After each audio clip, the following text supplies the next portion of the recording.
வணக்கம். டிடி தமிழின் பிற்பகல் 1 மணி செய்தி தொகுப்பை வழங்குவதற்காக நான் தைரியராஜ். முதலில் தலைப்புச் செய்திகளை பார்க்கலாம். 2026 தமிழ்நாட்டில் தேசிய ஜனநாயக கூட்டணி அரசு அமைந்தவுடன் மது வெள்ளமும் ஊழலும் முடிவுக்கு வரும்.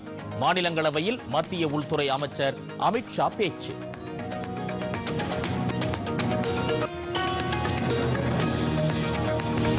நாட்டை மொழியின் அடிப்படையில் பிரிக்க முயற்சி நடக்கிறது. உத்தரப்பிரதேச முதலமைச்சர் யோகி ஆதித்யநாத் குற்றச்சாட்டு.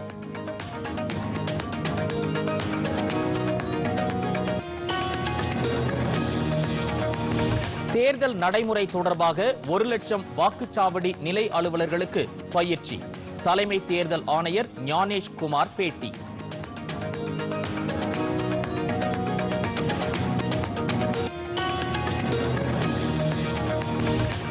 நிதி அமைப்பை பாதுகாப்பாக வைத்திருப்பதில் தனியார் துறை முக்கிய பங்கு வகிக்கிறது. ரிசர்வ் வங்கி ஆளுநர் சஞ்சய் மல்ஹோத்ரா பேச்சு.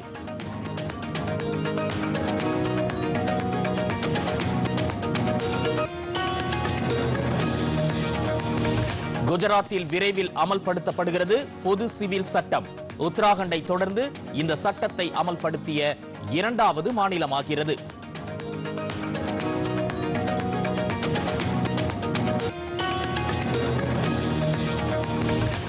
உள்நாட்டிலேயே தயாரிக்கப்பட்ட முதல் MRI சோதனை இயந்திரம் அக்டோபர் மாதத்திற்குள் புதுதில்லி எய்ம்ஸ் மருத்துவமனையில் நிறுவப்படும் என அறிவிப்பு.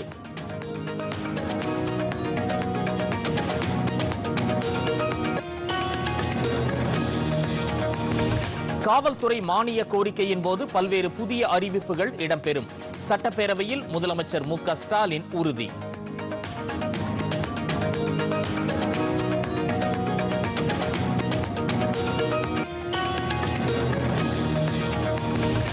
தில்லியில் உள்துறை அமைச்சர் அமித்ஷாவுடன் கூட்டணி பற்றி பேசவில்லை. தமிழ்நாட்டு மக்கள் பிரச்சனை பற்றி பேசியதாக எடப்பாடி பழனிசாமி பேட்டி.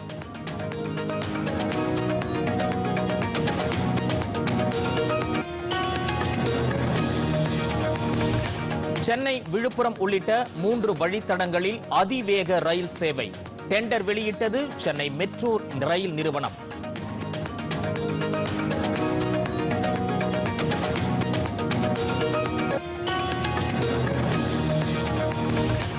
இயக்குனர் பாரதி ராஜாவின் மகன் மனோஜ் உடலுக்கு முதலமைச்சர் மு.க. ஸ்டாலின் நேரில் அஞ்சலி. இன்று மாலை இறுதிச் சடங்கு.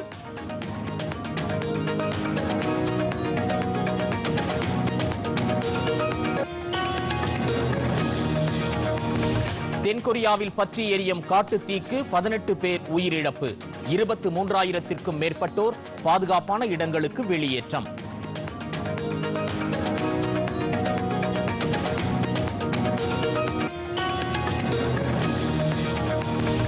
ஆசிய மல்யுத்த சாம்பியன்ஷிப் போட்டி வெண்கலம் வென்றார் இந்தியாவின் சுனில் குமார்.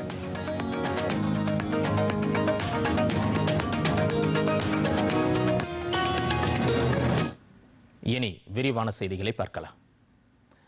2026 தமிழ்நாட்டில் NDA அரசு அமைந்தவுடன் மது வெள்ளமும் ஊழலும் முடிவுக்கு வரும் என மத்திய உள்துறை அமைச்சர் அமித்ஷா தெரிவித்துள்ளார். மாநிலங்களவையில் பேசிய அவர், ஐக்கிய முற்போக்கு கூட்டணி அரசை விட பிரதமர் மோடி தலைமையிலான தேசிய ஜனநாயக கூட்டணி அரசு 3 மடங்கு பேரிடர் மேலாண்மை நிதி வழங்கியுள்ளதாக கூறினார். பேரிடர் மேலாண்மை திருத்த சட்டத்தில் வெளிப்படைத்தன்மை, பொறுப்பு, செயல்திறன் ஆகியவை மறுவரையறை செய்யப்பட்டுள்ளதாக அமித்ஷா தெரிவித்தார். 2026 தமிழ்நாட்டில் தேசிய ஜனநாயக கூட்டணி அரசு அமைந்தவுடன் மது வெள்ளமும் ஊழல் புயலும் முடிவுக்கு வரும் என்றும் உள்துறை அமைச்சர் அமித்ஷா குறிப்பிட்டார். मैं आपको विश्वास दिलाता हूं, एनडीए की सरकार बनेगी और शराब का फ्लड सूख जाएगा। 2026 तक राह देखिए आप बस। ये शराब का फ्लड और करप्शन का आंधी दोनों रुक जाने वाला है.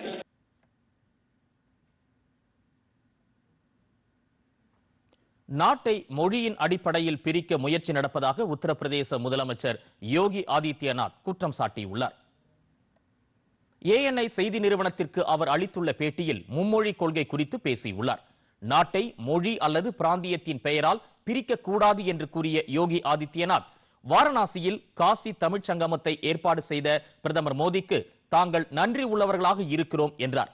ஒவ்வொரு இந்தியரின் மனதிலும் தமிழுக்கு மரியாதை உண்டு என்ற உத்தரப்பிரதேச முதலமைச்சர் அதன் வரலாறு சமஸ்கிருதத்தை போலவே பழமையானது என்றார். மக்களை பிரதேசம் மற்றும் மொழியின் அடிப்படையில் பிரிக்க முயற்சிக்கிறார்கள் என்று குற்றம் சாட்டிய யோகி ஆதித்யநாத் நாட்டு மக்கள் இதை அறிந்திருக்க வேண்டும் என்றார்.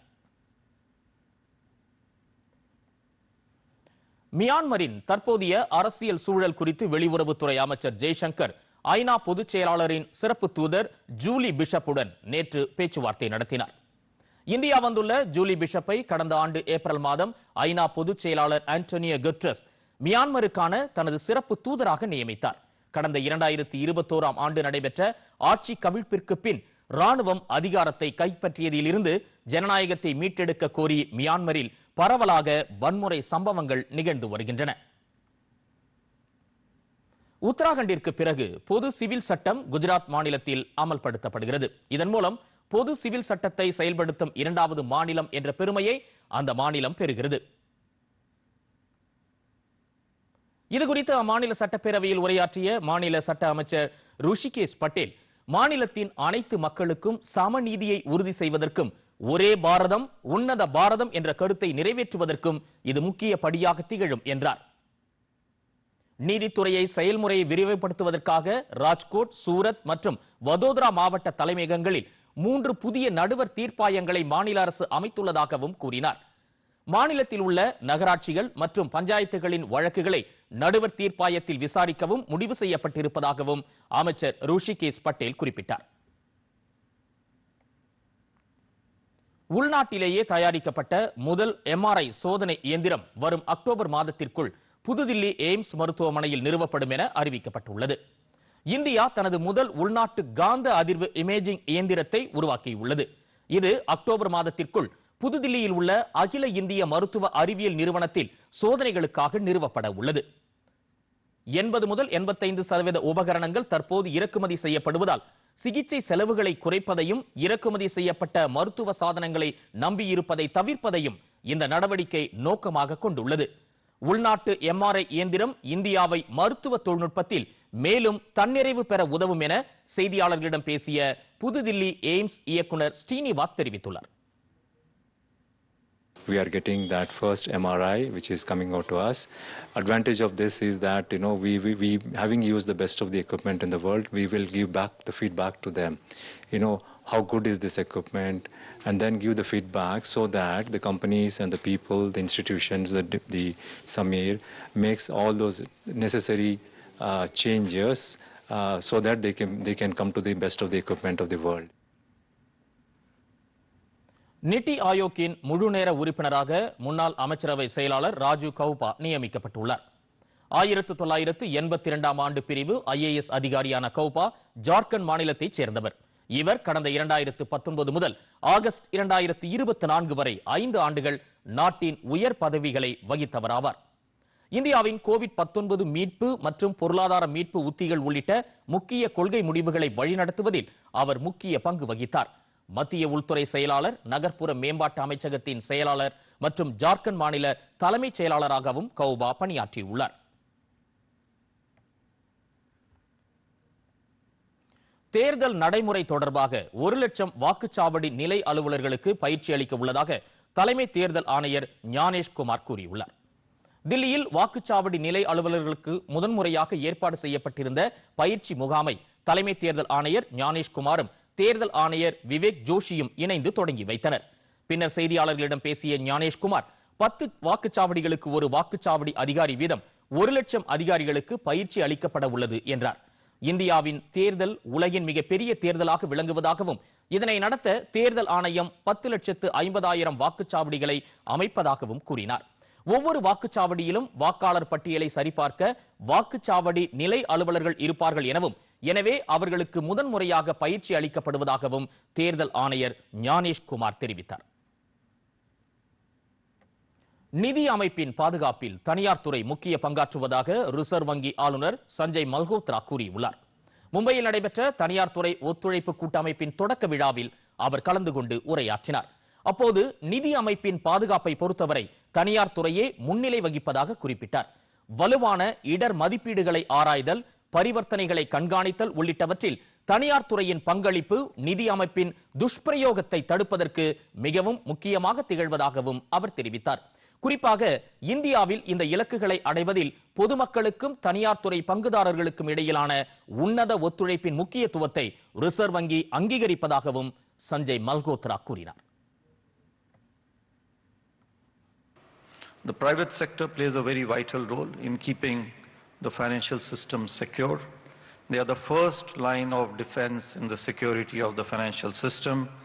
Their role in implementing due diligence procedures, conducting robust risk assessments, monitoring transactions, reporting suspicious activities is very critical for preventing the abuse of the financial system. They identify suspicious activities and help government agencies in destroying illicit financial networks. Strong public-private partnerships, they form the bedrock for safeguarding the integrity of the financial system. In India, we recognize the importance of close cooperation between the public and the private sector stakeholders in achieving these goals. ஒரு சிறிய இடைவேளைக்கு பிறகு செய்திகள் தொடரும். என்னன்னு தெரிஞ்சதுன்னா நாங்களும் சந்தோஷப்படுவோம்ல. சொல்லு. நம்ம சிவா நம்ம மேதினிய கல்யாணம் பண்ணிக்கிறதுக்கு சம்மதிச்சிட்டான்னு.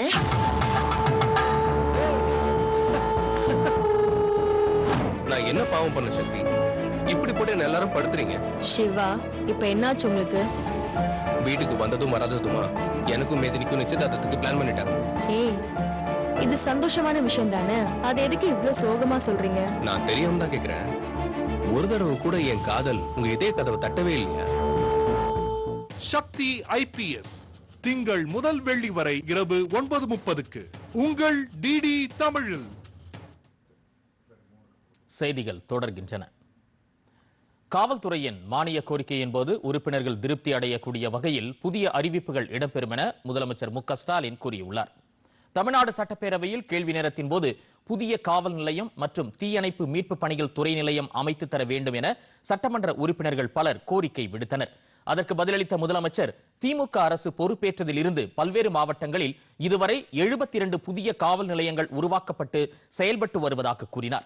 23 தீயணைப்பு மற்றும் மீட்பு பணிகள் நிலையங்கள் திறந்து வைக்கப்பட்டு செயல்பாட்டுக்கு வந்திருப்பதாக தெரிவித்த முதலமைச்சர், மாநிலத்தின் நிதி நிலைக்கு ஏற்ப உறுப்பினர்களின் கோரிக்கையை பரிசீலித்து சாத்தியக்கூறுகள் இருக்கும் இடங்களில் புதிய காவல் நிலையங்கள் மற்றும் தீயணைப்பு மீட்பு பணிகள் நிலையம் அமைக்க நடவடிக்கை எடுக்கப்படும் என்றார்.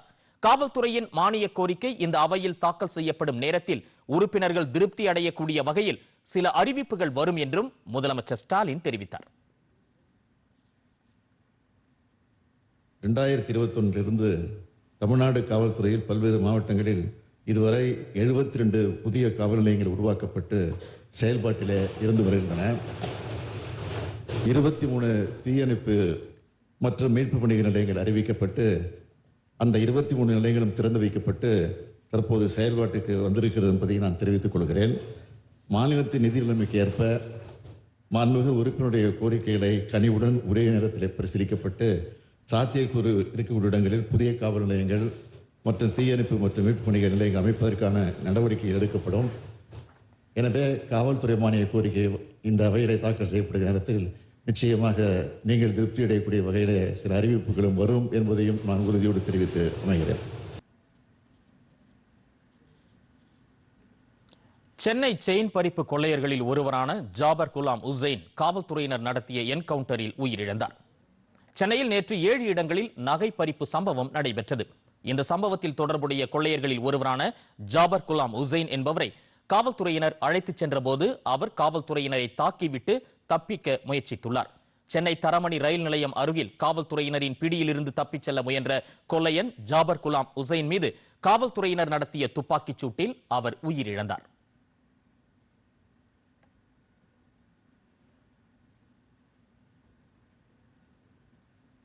பட்ஜெட்டில் அறிவிக்கப்பட்டபடி 3 வழித்தடங்களில் பிராந்திய விரைவு ரயில் போக்குவரத்தான RRTS போக்குவரத்து சேவையை உருவாக்குவதற்கான விரிவான சாத்தியக்கூறு அறிக்கை தயார் செய்ய சென்னை மெட்ரோ ரயில் நிறுவனம் டெண்டர் வெளியிட்டது.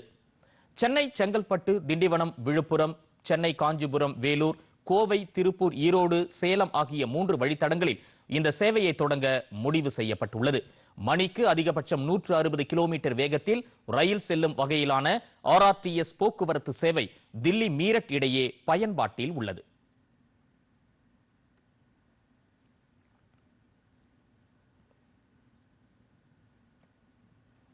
பெண் குழந்தைகளின் எதிர்கால நலனை கருத்தில் கொண்டு மத்திய அரசு கொண்டு வந்த சுகன்ய சம்ரிதி எனப்படும் செல்வ மகள் சேமிப்பு திட்டத்தில் வேலூர் மாவட்டத்தில் இதுவரை 50,000 சேமிப்பு கணக்குகள் துவங்கப்பட்டுள்ளன. இது குறித்த ஒரு செய்தி தொகுப்பை தற்போது பார்க்கலாம். மத்திய அரசு பெண் குழந்தைகளின் நலனுக்காக கல்வி, சுகாதாரம், வேலைவாய்ப்பு மற்றும் சேமிப்பு உள்ளிட்ட பல்வேறு திட்டங்களில் அதிக முக்கியத்துவம் அளித்து செயல்படுத்தி வருகிறது. குறிப்பாக சுகன்யா சம்ரிதி எனப்படும் செல்வ மகள் சேமிப்பு திட்டத்தில் 10 வயதுக்குட்பட்ட பெண் குழந்தைகளுக்கு ரூபாய் 250 முதல் செலுத்தி அஞ்சலகங்களில் கணக்கு துவக்கி சேமிக்கும் திட்டமாக இந்த திட்டம் செயல்படுத்தப்பட்டு வருகிறது. 14 ஆண்டுகள் அல்லது பெண்ணுக்கு திருமணம் ஆகுமாறு இந்த திட்டத்தில் சேமித்து முதிர்வு தொகையை 21ஆம் ஆண்டு இறுதியில் பெற்றுக்கொள்ளலாம். மேலும் பெண்ணுக்கு 18 வயது நிறைவடையும் போது அவரது கல்வி அல்லது திருமண செலவுக்காக கணக்கில் உள்ள தொகையில் 50% பெற்றுக்கொள்ளலாம். வேலூர் மாவட்டத்தில் இதுவரை செல்வ மகள் சேமிப்பு திட்டத்தில் 50,000 பெண் குழந்தைகளுக்கு தங்கள் பகுதியில் உள்ள அஞ்சலகங்களில் கணக்கு துவக்கப்பட்டுள்ளது. கடந்த ஆண்டில் மட்டும் 3,500 பெண் குழந்தைகள் இந்த திட்டத்தில் இணைந்துள்ளனர். அஞ்சலகங்களின் மூலம் செல்வ மகள் சேமிப்பு திட்டத்தை தொடர்ந்து பொதுமக்களுக்கு விழிப்புணர்வு ஏற்படுத்தப்பட்டு வருவதால் தொடர்ந்து அஞ்சலகங்களில் பெற்றோர்கள் தங்கள் பெண் குழந்தைகளுக்காக செல்வ மகள் சேமிப்பு திட்டத்தில் கணக்கை துவக்கி சேமித்து வருகின்றனர். இது குறித்து வேலூர் அஞ்சலக கோட்ட முதுநிலை கண்காணிப்பாளர் திரு ராஜகோபாலன் கூறும்போது, இந்த கணக்கோட சிறப்பம்சம் என்னன்னா 10 வயசுக்கு உட்பட்ட பெண் குழந்தைகள் அவங்க பேர்ல கணக்கு துவங்கலாம். குழந்தைங்கள அந்த maturity either at the time of maturity, அதாவது முதிர்வு அடையும் பொழுது, அப்படி இல்லைன்னா குழந்தையுடைய படிப்புக்கு, மேல் படிப்புக்கு இல்லை திருமண செலவுக்கு 50% நம்ம பணத்தை எடுத்துக்கொள்ளலாம். இந்த கடந்த வருடம் மட்டும் வேலூர் அஞ்சல் கோட்டத்தின் கீழ் இதுவரை சுமார் 3,500 செல்வ மகள் சேமிப்பு கணக்குகள் துவங்கப்பட்டுள்ளன. இது குறைந்தபட்சம் 250 ரூபாய் கட்டலாம். வருஷம் ஃபுல்லா 1,50,000 வரைக்கும் கட்டலாம். மக்கள் தங்களுடைய குழந்தைகள், பெண் குழந்தைகள் பேர்ல 10 வயசு உட்பட்ட பெண் குழந்தைகள் பேர்ல இந்த கணக்கு துவக்கி அதிக பலனை அடையுமாறு கேட்டுக்கொள்கிறோம். தங்கள் குழந்தைகளுக்காக சேமிப்பு கணக்கை துவக்கியுள்ள பெற்றோர்கள் கூறும் பொழுது, செல்வ மகள் சேமிப்பு திட்டம் 2015ஆம் வருஷமே என்னுடைய பொண்ணுக்கு ஜாயின் பண்ணிட்டேன். இப்போ என் பொண்ணு வளர்ந்த மாதிரியே அந்த அக்கௌண்ட்ல இருக்க பணமும் ஒரு பெருந்தொகையா வளர்ந்து இருக்கு. தைரியம் இருக்கு. நான் யாரையும் எதிர்பார்க்க வேண்டாம். ஆரம்பத்துல இருந்தே 10 ஆண்டு காலமா சேமித்து வச்சிருக்கோம் அப்படின்ற ஒரு பெரிய நம்பிக்கை எங்களுக்கு இருக்கு. ஆகாஷ்வாணி மற்றும் டிடி தமிழ் செய்திகளுக்காக வேலூரில் இருந்து மோகன். அடுத்து வருவது மாநில செய்திகள்.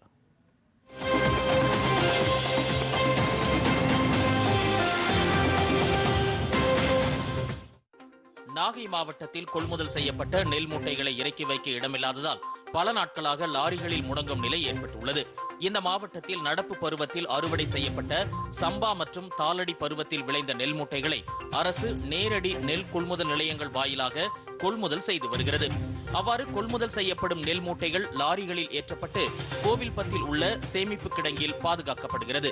பின்னர் அவை தேவைக்கு ஏற்ப அரியலூர், ஜெயங்கொண்டம், திருச்சி, செங்கல்பட்டு என பல்வேறு இடங்களில் ரயில், வேன்களில் எடுத்துச் செல்லப்படும். இந்நிலையில் நெல் குடோன்களில் மூட்டைகள் தேங்கியிருப்பதால் லாரிகளில் ஏற்றப்பட்ட நெல் மூட்டைகள் இறக்கப்படாமல் கிழக்கு கடற்கரை சாலையில் 1 வார காலமாக நிறுத்தி வைக்கப்பட்டுள்ளன.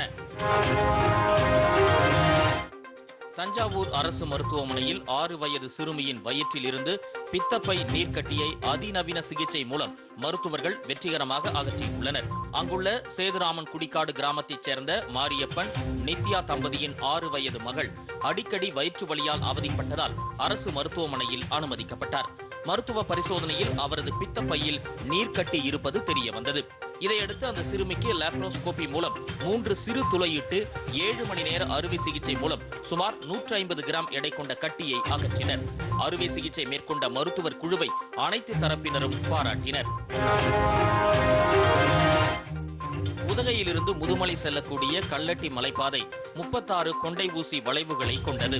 இந்த நிலையில் கடந்த 2 நாட்களாக இந்த மலைப்பாதையில் ஒற்றை காட்டு யானை சுற்றித் திரிந்த நிலையில் இன்று காலை சுற்றுலா பயணிகள் உதகை நோக்கி மலைப்பாதையில் வந்தபோது எதிரே வந்த காட்டு யானை திடீரென காரை கண்டதும் வேகமாக துரத்தியது. இதனால் காரை வேகமாக திருப்பிய சுற்றுலா பயணிகள் மீண்டும் மசினகுடி பகுதியை நோக்கி சென்றனர். பின்தொடர்ந்து வந்த காட்டு யானை சாலையிலேயே முகாமிட்டதால் மலைப்பாதையில் பயணித்த வாகனங்கள் அனைத்தும் மசினகுடியை நோக்கி திரும்பிச் சென்றன. பத்திர சான்றொப்பம் ஈட்ட நகல் வழங்க 2000 ரூபாய் லஞ்சம் வாங்கிய நாகர்கோவில் இடலாக்குடி சார் பதிவாளருக்கு 3 ஆண்டு சிறை தண்டனை விதித்து நாகர்கோவில் நீதிமன்றம் தீர்ப்பளித்துள்ளது. கன்னியாகுமரி மாவட்டம் சுசீந்திரம் காக்காமூர் பகுதியைச் சேர்ந்தவர் ரவி அசோகன். இவர் தனது சொத்து பத்திரத்தின் சான்றொப்பம் ஈட்ட நகல் வேண்டி கடந்த 2012ஆம் ஆண்டு நாகர்கோவில் இடலாக்குடியில் உள்ள சார் பதிவாளர் அலுவலகத்தில் விண்ணப்பித்திருந்தார். அந்த நகலை வழங்க சார் பதிவாளராக இருந்த சுயம்புலிங்கம் என்பவர் 2000 ரூபாய் லஞ்சம் கேட்டதாக கூறப்படுகிறது.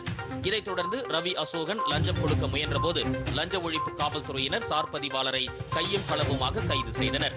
இந்த வழக்கில் தற்போது தீர்ப்பு வழங்கப்பட்டுள்ளது.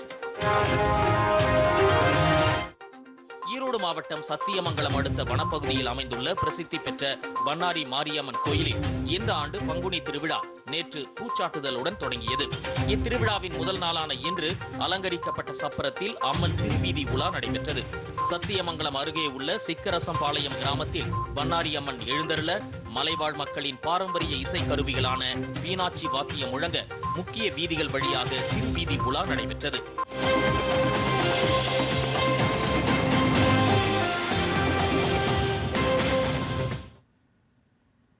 மத்திய உள்துறை அமைச்சர் அமித்ஷாவுடன் கூட்டணி தொடர்பாக எதுவும் பேசவில்லை என அஇஅதிமுக பொதுச் செயலாளர் எடப்பாடி பழனிசாமி கூறியுள்ளார். தில்லிக்கு சுற்றுப்பயணம் மேற்கொண்ட அவர் மத்திய அமைச்சர் அமித்ஷாவை நேற்று சந்தித்து பேசினார். இந்த சந்திப்பு குறித்து பின்னர் செய்தியாளர்களிடம் பேசிய அவர் தமிழக மக்கள் பிரச்சனைகள் குறித்து பேசுவதற்காகவே வருகை தந்ததாக கூறினார். ஆனால் தேர்தல் கூட்டணி குறித்து பேசியதாக ஊடகங்கள் செய்தி பரப்புவதாக குறிப்பிட்ட எடப்பாடி பழனிசாமி தேர்தலுக்கு இன்னும் ஓராண்டு இருப்பதாகவும் தெரிவித்தார். அனைத்து இந்திய அண்ணா திராவிட முன்னேற்ற கழகத்தை பொறுத்த வரைக்கும் முழுக்க மக்களுடைய பிரச்சனை பேசுவதற்கு தான் நாங்க அவரை சந்திச்சு பேசியிருக்கிறோம். இப்ப எலெக்ஷன் நடக்குது, எலெக்ஷன் அறிவிச்சிருக்காங்க. அது வேண்டாங்க. போன தடவை 2 எலெக்ஷன் நடந்தது. 2019 நடந்தது. எப்ப கூட்டணி அமைச்சோம்? 2021 நடந்தது. முதல்ல நீங்க சிந்திச்சு பாருங்க. எல்லாமே தேர்தலுக்கு நெருங்கும் போதுதான் கூட்டணி அமைப்பாங்க. கூட்டணி என்பது வேற, கொள்கை என்பது வேற. எங்களுடைய கொள்கை எப்பொழுதும் நிலையானது. மாரடைப்பால் காலமான இயக்குனர் பாரதி ராஜாவின் மகன் மனோஜின் உடலுக்கு முதலமைச்சர் மு க ஸ்டாலின் நேரில் அஞ்சலி செலுத்தினார். இயக்குனர் பாரதி ராஜாவின் மகனும் நடிகருமான மனோஜ் மாரடைப்பு காரணமாக நேற்றிரவு காலமானார். அவரது மறைவுக்கு திரையுலகினரும் அரசியல் பிரபலங்களும் சமூக வலைதளங்களில் இரங்கலை தெரிவித்துள்ளனர். அவரது உடலுக்கு அஞ்சலி செலுத்தும் விதமாக சென்னை நீலாங்கரையில் உள்ள பாரதி ராஜாவின் இல்லத்துக்கு மனோஜின் உடல் வைக்கப்பட்டுள்ளது. அவரது உடலுக்கு முதலமைச்சர் மு க ஸ்டாலின் நேரில் சென்று அஞ்சலி செலுத்தினார். அப்போது பாரதி ராஜாவுக்கு அவர் ஆறுதல் கூறினார்.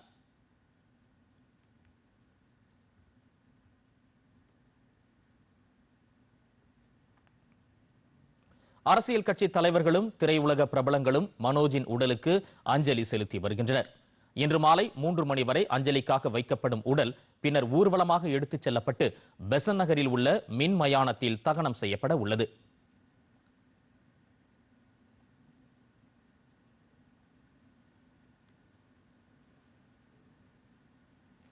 நேபாளத்தில் அரசுக்கு எதிராக நடைபெற்ற ஆர்ப்பாட்டத்தின் போது காவல்துறையினருக்கும் போராட்டக்காரர்களுக்கும் இடையே மோதல் வெடித்தது. சஸ்பெண்ட் செய்யப்பட்ட மின்வாரிய துறை தலைவர் குல்மன் கிஸ்கிங்கை மீண்டும் பணியில் அமர்த்த கோரி தலைநகர் காட்மாண்டுவில் நாடாளுமன்றத்திற்கு வெளியே இந்த ஆர்ப்பாட்டம் நடைபெற்றது. தங்கள் கோரிக்கையை வலியுறுத்தி முழக்கமிட்ட போராட்டக்காரர்கள் காவல்துறையின் கட்டுப்பாட்டை மீறி தடுப்புகள் மீது ஏறி உள்ளே செல்ல முயன்றனர். இதனால் இரு தரப்பினருக்கும் இடையே அங்கு மோதல் வெடித்தது.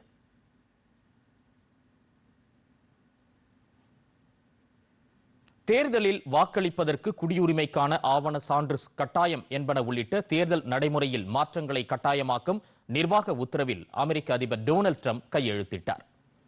அமெரிக்க அதிபராக ட்ரம்ப் பொறுப்பேற்றது முதல் பல்வேறு அதிரடி நடவடிக்கைகளை மேற்கொண்டு வருகிறார். அந்த வரிசையில் தற்போது அமெரிக்க தேர்தல் நடைமுறையில் மாற்றங்களை கட்டாயமாக்கும் நிர்வாக உத்தரவில் அதிபர் கையெழுத்திட்டுள்ளார். இதன்படி தேர்தல் நாளுக்குள் வாக்குச்சீட்டுகளை அனைவரும் பெறுவதை உறுதி செய்ய வேண்டும், வாக்காளர் பதிவுக்கு குடியுரிமைக்கான ஆவணச் சான்று வேண்டும் உள்ளிட்டவை கட்டாயமாக்கப்பட்டுள்ளன. உள்நாட்டு பாதுகாப்புத்துறை, சமூக பாதுகாப்பு நிர்வாகம் மற்றும் வெளியுறவுத்துறை உள்ளிட்ட கூட்டாட்சி நிறுவனங்களில் பணியில் உள்ளவர்களில் குடியுரிமை சான்றிதழ் அல்லாதவர்களை அடையாளம் காண உதவும் தரவுகளை தேர்தல் அதிகாரிகளிடம் பகிர்ந்து கொள்ள வேண்டும் எனவும் அந்த உத்தரவில் குறிப்பிடப்பட்டுள்ளது. தென்கொரியாவில் பரவிய காட்டுத்தீயில் 18 பேர் உயிரிழந்தனர். தென்கொரியாவின் தெற்கு பகுதிகளில் வறண்ட வானிலை மற்றும் பலத்த காற்றுடன் காட்டுத்தீ ஏற்பட்டது. இந்த காட்டுத்தீயை கட்டுப்படுத்த தீயணைப்பு வீரர்கள் போராடி வருகின்றனர். அன்டோங் நகரம் மற்றும் பிற தென்கிழக்கு நகரங்களில் உள்ள பொதுமக்கள் வெளியேறவும் அதிகாரிகள் உத்தரவிட்டுள்ளனர். இந்த தீ விபத்தில் 43,000 ஏக்கருக்கும் அதிகமான வனப்பகுதியும் 1300 ஆண்டுகள் பழமையான புத்த கோவில் உட்பட நூற்றுக்கணக்கான கட்டிடங்களும் தீக்கிரையாகின. 9,000 தீயணைப்பு வீரர்கள், 130க்கும் மேற்பட்ட ஹெலிகாப்டர்கள் மற்றும் நூற்றுக்கணக்கானோர் தீயை அணைக்கும் பணியில் ஈடுபட்டுள்ளனர். இந்த சம்பவத்தில் 19 பேர் காயமடைந்துள்ளதாக அதிகாரிகள் தெரிவித்தனர்.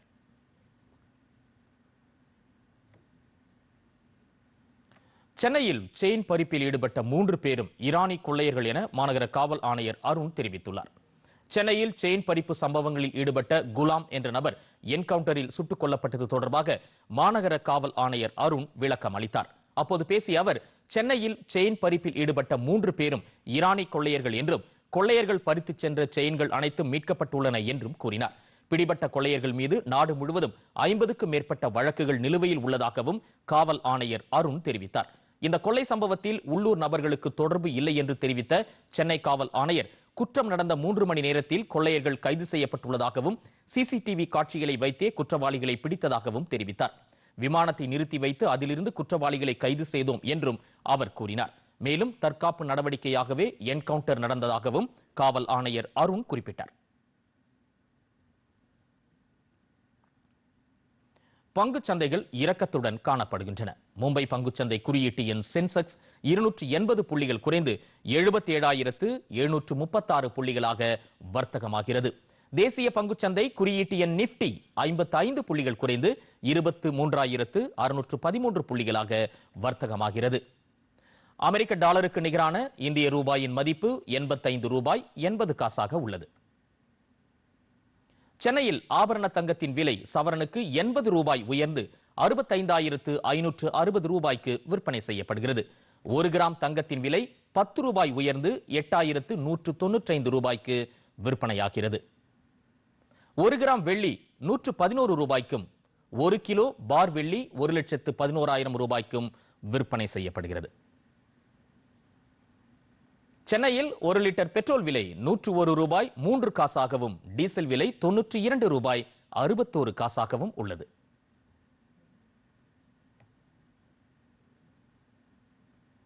ஐபிஎல் தொடரில் நேற்று நடைபெற்ற லீக் போட்டியில் பஞ்சாப் அணி 11 ரன் வித்தியாசத்தில் வெற்றி பெற்றது. அகமதாபாத்தில் நடைபெற்ற இந்த போட்டியில் டாஸ் வென்ற குஜராத் அணி பந்து வீச்சை தீர்மானித்தது.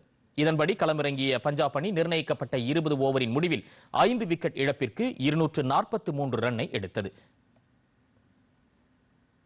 இதனால் 244 ரன் எடுத்தால் வெற்றி என்ற இலக்குடன் களமிறங்கிய குஜராத் அணியால் 232 ரன் மட்டுமே எடுக்க முடிந்தது. இதனால் பஞ்சாப் அணி வெற்றி பெற்றது. இந்த தொடரில் இன்று இரவு நடைபெறவுள்ள ஆட்டத்தில் கொல்கத்தா மற்றும் ராஜஸ்தான் அணிகள் மோதுகின்றன. இந்த போட்டி இரவு 7:30 மணிக்கு குவஹாத்தியில் தொடங்குகிறது. இந்தியன் ஓபன் ஸ்குவாஷ் போட்டியில் இந்தியாவின் அனகத் சிங், ஜோஷ்னா சின்னப்பா, ஆகான்ஷா சால்னிகே, வீர் சோட்ரானி ஆகியோர் 3ஆம் சுற்றுக்கு முன்னேறியுள்ளனர். மும்பையில் நடைபெற்று வரும் இந்த தொடரில் அனகத் சிங் ஸ்பெயின் வீரர் கிறிஸ்டினா கோமெக்ஸை வீழ்த்தினார். ஜோஷ்னா சின்னப்பா ஸ்பெயினின் சோஃபியா மடோஸை தோற்கடித்தார். இதேபோன்று ஆகான்ஷா சால்னிகே, வீர் சோட்ரானி ஆகியோரும் எதிராளிகளை வீழ்த்தி 3வது சுற்றுக்கு முன்னேறினர்.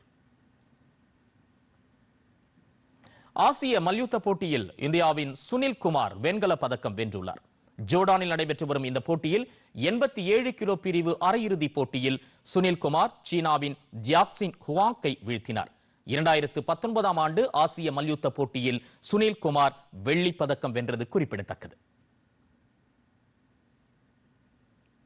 மகளிர் உலகக்கோப்பை கிரிக்கெட்டின் தகுதி சுற்று ஆட்டங்கள் வரும் 9ஆம் தேதி பாகிஸ்தானில் தொடங்குவதாக ஐசிசி எனப்படும் சர்வதேச கிரிக்கெட் கவுன்சில் அறிவித்துள்ளது.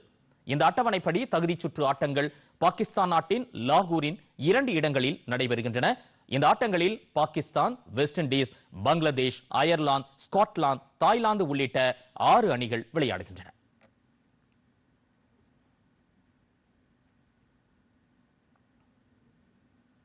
இத்துடன் செய்திகள் நிறைவடைந்தன. மீண்டும் செய்திகள் மாலை 5 மணிக்கு. தொடர்ந்து பாருங்கள் டிடி தமிழ் தொலைக்காட்சியை. வணக்கம். Thank you.